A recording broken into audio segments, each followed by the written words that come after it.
6 etapai iki garinimo priklausomybės. Niekam nelinki šito patirti, o jei jau patyrei, tau užuojauta. Važiuojam. Pirmas etapas. Atrandi veipinimą. Kai sakau atrandi veipinimą, nereiškia, kad pirmą kartą gyvenime išgirsti tokį žodį ir sužinai, kad tai egzistuoja. Turiu omeny, kai pabandai tai pats, ar tai būna per kokį dumbass draugą, ar tiesiog tik tokia pradeda random mėtyt galinimo reviews, bibi žino. Žodžiu, mokyklai per pertraukas, tarkim, biški pahangiautini su tais, kur išeina į lauką kiekvieną laisvą minutę, kai gauna. Nu arba į tulką eina ir jie tau pasiūlo biški pahitinti tą pagaliuką. Tu aišku neatsisakai ir trauki tos storos smėlį pagaliuko. Ir tau nepatinka, bet jau pradžia. Pirmas experience. Vėliau gal jau kitą dieną dar pabandai ir tu pripranti prie to pagaliuko. Jis nebeatrodo toks bad. Antras etapas. Nusiperki savo veipą. Visą laiką iki šiol trauki kitų veipus. Bet kad pasiek šitą levelį, nusiperki savo veipą. Nežinau iš kur gauni. Ar intekė, ar vapšė stylinį, ar tiesiog nueina į tuliką su dirt intencijai. Kročia, dabar turi tą aparatą savo rankoje. Turbūt ten bus vienkė, nes tai geras būdas pradėti. Įsitikinti, ar tikrai patinka. Tai turi savo veip, kartais pagarini, dažniausiai lauke, dar kol kas nefinini jo tai baisiai. Trečias etapas - daug garini. Šitas etapas reikalauja reguliaraus veipo naudojimo. Galimai jau pasibaigė ta praeita vienkė ir tu nusipirki naują, bet prieš perkant antrą dar biški pamastai, ar tikrai verta. Apmastai visą experienciją, kurį turėjai ir pasirenki vieną iš dviejų. Pirmas - perki antrą veipą arba antras - nustoji. Jei dabar pasirinkai nustoti, tu ekstremaliai sėkmingas, nes vėliau kito šanso jau nebebūtų. Bet tarkim, tu nusipirki antrą veipą ir viskas, tu garini kiekvieną dieną. Tau taip po biški nustoja būti linksma ir tiesiog garinimas eina į tavo rutiną. Tiesiog casually kiekvieną dieną garini. Ketvirtas etapas - veipas nebeveikia. Taigi kodėl visa tai išvis įvyko? Kodėl tau reikėjo to veip?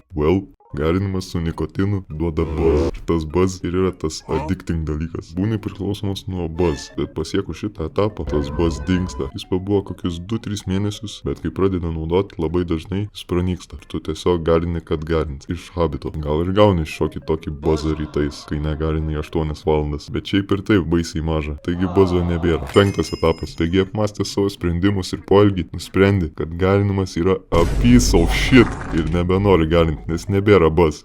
Ir tu būtent tai bandai padaryti. Baigti garinti.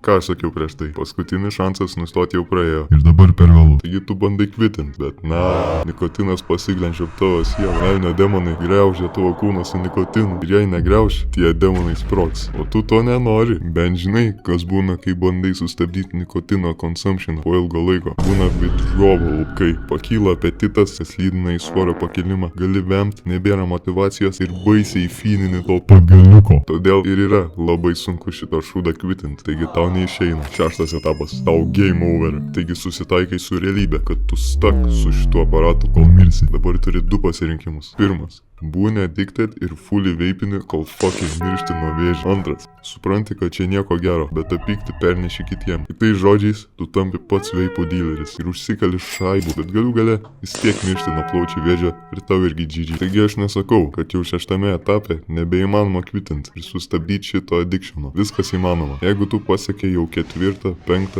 ar 6 etapus, labai rekomenduoju bandyti kvitinti kuo greičiau. Tiesiog sykinkit pagalbos. Karočią, viskas šitam video yra for entertainment purposes ir galit nebesvaigti.